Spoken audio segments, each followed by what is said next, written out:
Hey, Ursula here. Welcome to our weekly update. I did get a little bit of work done despite the heat this week. I got the sweet potatoes in the ground here in the old potato bed. The regular potatoes are starting to die back, and looks like we have a volunteer tomato in the potato bed, but this will get more water tonight once the temperature dies back just a little bit. Peach tree didn't die, but it's not real happy. Compost pile is growing. Oh, somebody was in it last night. Look at this. Bent to heck all again. I'm gonna have to rebend that back. So somebody was in here partying last night. These are my overflow tomatoes. I figure if nothing else, I can tie them to the grid well. Rather than show you all my weeds, we're gonna go take a look at the temperature. All right, we're at the hottest part of the day. This is the highest temperature we've had all week. It's actually gone down since the clouds came in just a little bit. It was up to 95. We're not that much different from that now, but it really, trust me, it makes a big difference having a little bit of cloud cover. It feels like a storm is brewing, but we're gonna go in the front yard and take a look at some things.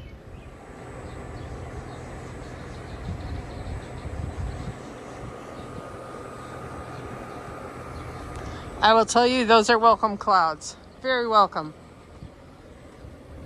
Without any clouds in the sky, it was really hot. Sorry for the noise, that's your neighbor's air conditioner. All right, I'm gonna take a look at the potatoes. I took 3 or 4 bags to harvest already. Turns out blue potatoes don't take as long as some of the other ones. Those were all done this week, and I maybe got a pound of those. It wasn't much. All right. I know, we still have frost blankets out. It's laughable in this heat, but it was cold just a week ago. It really was. So I have a bunch of little plants that didn't get into anything. So I put a couple in my hanging baskets here, and I put them on the west side so that they get some sun. It's supposed to theoretically rain tomorrow. I suspect we're gonna have thunder going on tonight. This is my lettuce beds. They're basically starting to bolt. Let's go around. I'm still waiting on the flowers in the hanging basket to actually do something.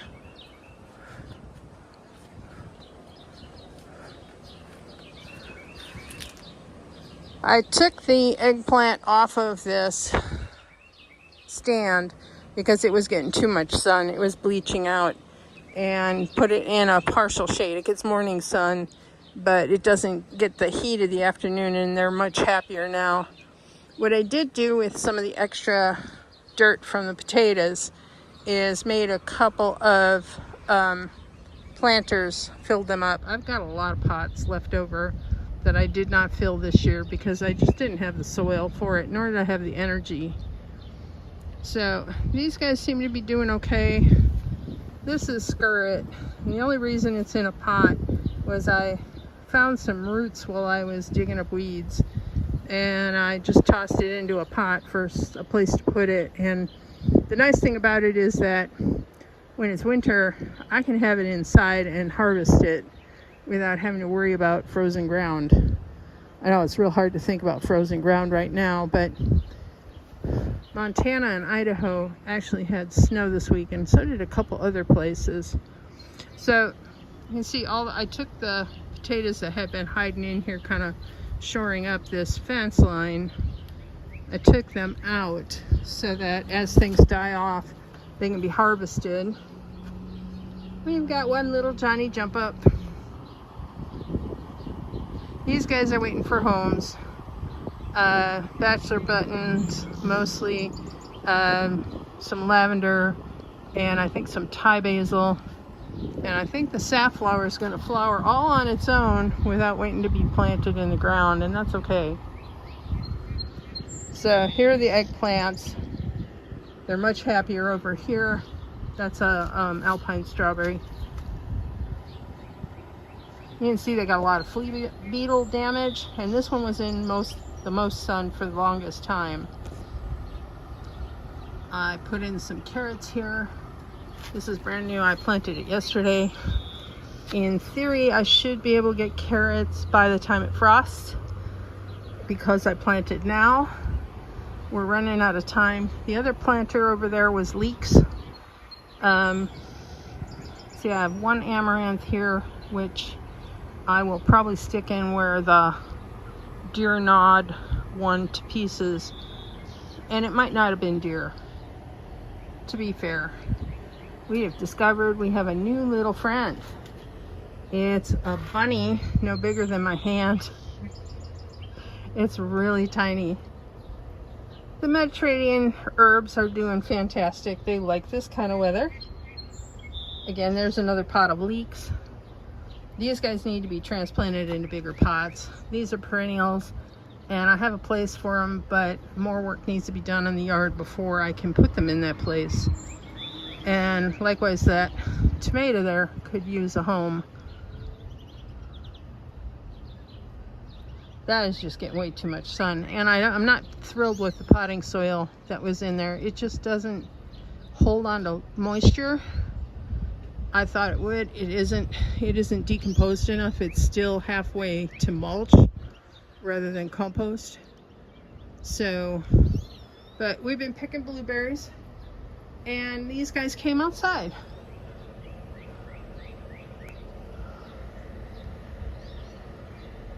These are Valencia. How do I know? Because I ate the oranges.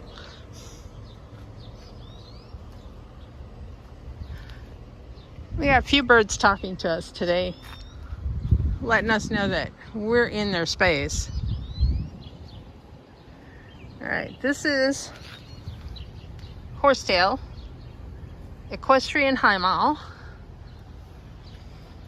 got more skirt, a couple more tomatoes in pots. Coreopsis is done. If I'd gotten around to deadheading it, probably could have made it last a little longer. I might still do it, but I need cooler weather first because I am only getting 2 hours a day out here at the most before the sun does me in or before the sun goes down at night. This is lovage. It also needs to go to somebody else's house. I have 3 of them and I don't use it at all. We leave it for the pollinators, but tomatoes are looking good. That one is going to go into the hole. There's a hole. I don't know if a deer ate it or I just spaced and didn't put a plant in. Been trying to keep up with the weeding. You can see I've done some heavy mulching. That right there is just daffodils left over from when they bloomed earlier this year. We have a lot of stuff going on here. I think I have rosemary in here. I have lavender. I have coreopsis. Turns out I've got some dill. The deer absolutely hate dill, so they'll leave this area alone once that dill is big enough that they brush against it. I put some cages on the amaranth. It helps them because at some point they'll start to get top heavy and they don't get as tall as some of the indeterminate tomatoes do. So, as you can see, I have a big empty spot here. Now I do have a perennial planted in there, and it's going to take a while for that to grow. You see it right there? That's lavender. And meanwhile, there's plenty of space that some annuals could go in here. So I might do that once the weather shifts. Summer savory or winter savory, I don't know which one I planted. It needs to be harvested and dried. This is a perennial, it comes back every year, so it might be winter savory.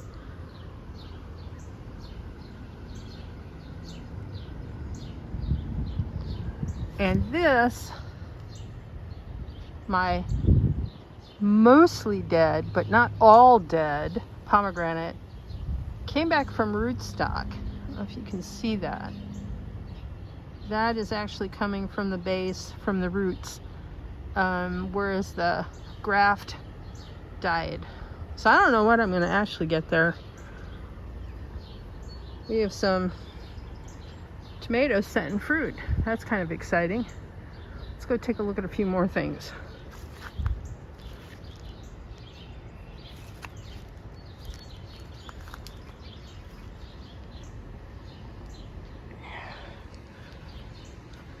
I did manage to get out here. I picked about 1.5 pounds of black currants. There are more to be picked. They're real dry this year because of the heat. Usually the finches eat the red currants, and I just let the finches have the red currants. But this year the red currants coincided with the mulberry tree, so they've kind of been getting left on the vine and drying out. Sage got cut back and it decided to rebloom. So that's really fun. I'm really happy about that. This is Monarda. Looks like this one is going to be the wild Monarda. It's a lilac color. I didn't plant it here. It came from over here. There was a huge section of it and it moved both east and west. I think it was really actually where that big bare spot was that we looked at. And now I'm going to show you my bunny's favorite hangout here. All right, somewhere in here, this is a rhubarb patch, and the borage colonized the whole thing. Deer have been munching on the tops of the peas. At this point, peas are going to be collected for seed for next year. These are snow peas. I've been growing these for at least 10 years. So we got, that's, you know, this is kind of their spot to hang out. Hiding in here, I have watermelon and I have Cinderella pumpkins. So hopefully those get left alone. None of this has been weeded. This was all supposed to get weeded and soil improved and then flowers put in. But the only thing I managed last year was the yarrow. And over in the corner, that's the snapdragon that overwintered. It already bloomed this year, but it's possible it'll bloom again. All right, so we're gonna see the fun thing. This is apparently something the bunny likes to eat. I want to say this is, well, it's lower than knee high. It's a sunflower. Normally they're 6 feet tall. Comes from the birdseed mix.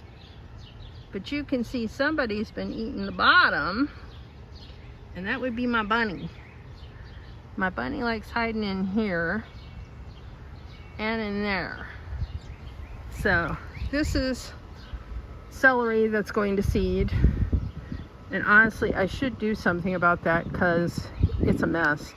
I think in another week or two, I'll actually be able to harvest the tips and save the seed for the kitchen.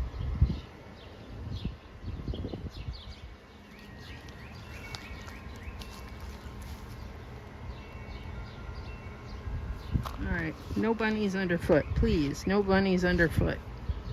All right. Hiding in here, I've got a few cucumbers. Some already succumbed to mosaic virus. We get that every year. It is carried to the cucumbers by aphids, from my understanding. If you have any solutions to that, leave a comment. All right, this is the other one. Between the bunny and the deer, something ate all the hollyhock leaves, but left me the flowers. Now, this is supposed to be 6 feet tall. It's all of 3 feet, 4 feet, 4 feet. Fence is 4 feet tall. So yeah, there you go.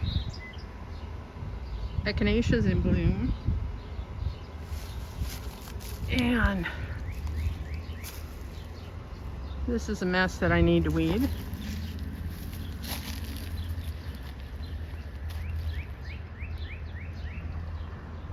Nothing touches or bothers the hellebores at all. So if you need something that'll grow in shade and want an early spring flower, hellebor's your answer. It's a native species.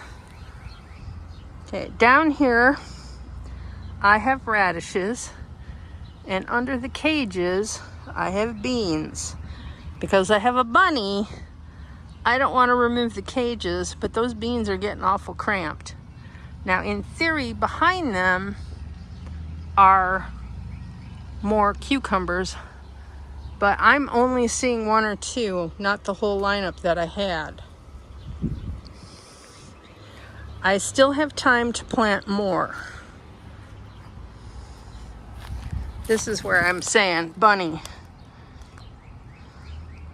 We were on this side of the fence and we ate all of whatever cucurbit this is. I actually don't know because I didn't plant this one. This one, the mice planted or the squirrels planted. There's another one. Could be a butternut. Could be a pumpkin. Now the one I planted is the one with the solid green leaves. The one with the solid green leaves. The other one, I don't know what it is. I have no idea. I didn't plant that. Now I did have squash that I wasn't going to save seeds from last year, and I left them out for the squirrels, and they may have planted it.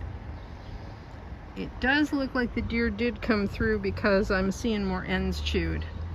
What needs to happen here is I need to actually get in here and clip. Looks like it's been almost 2 weeks since I clipped these. So they need to get clipped. Looks also like I've got some string just hanging, and that's not right. So this needs to get some work. And that mess needs to be cut. And if the temperature drops a bit, I might actually plant the window box. I got some seed on sale this week. So, and there's still time to get a crop in there. If nothing else, I also have Sweet Williams and more snapdragons that I have in a tray on the porch. So that could happen. Never know. The birds have been enjoying their bird bath.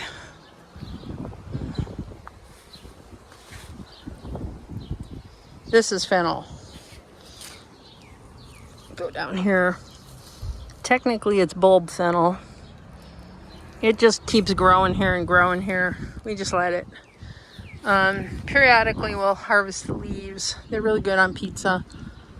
Kind of gives it a Italian sausage taste, flavor. My netting has helped me harvest some blueberries.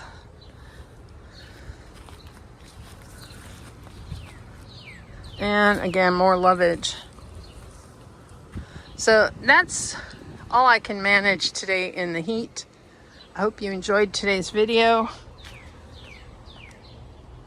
I recommend, if you have as much of a deer pressure as we do, to actually plant plants that they don't like those hellebore. Take care, everybody. Happy gardening.